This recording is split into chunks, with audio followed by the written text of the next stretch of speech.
de Israel, sigas as ordens do faraó Setim, que todas as crianças do sexo masculino sejam julgadas no rio Nilo, porém todas as crianças do sexo feminino sejam preservadas.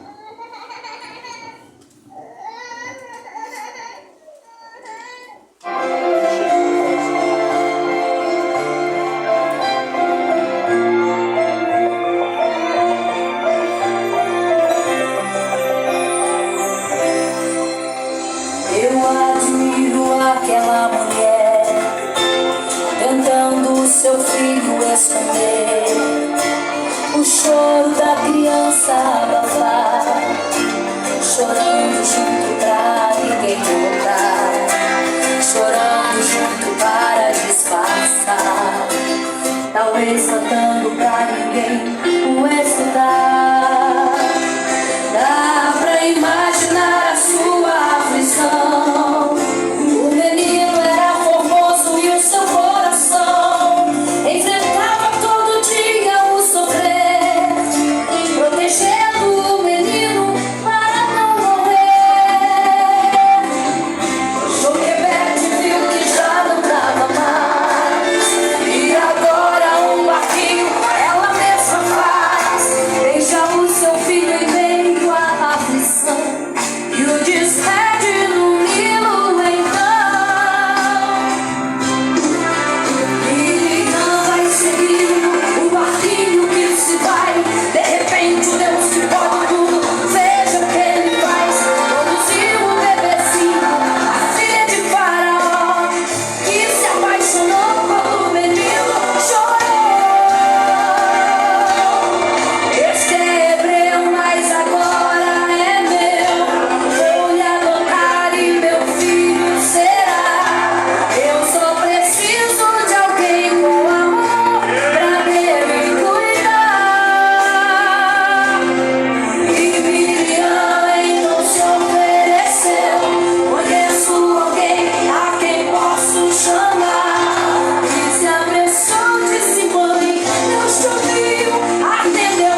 A primeira vez que me pegou nos braços jamais vai se esquecer.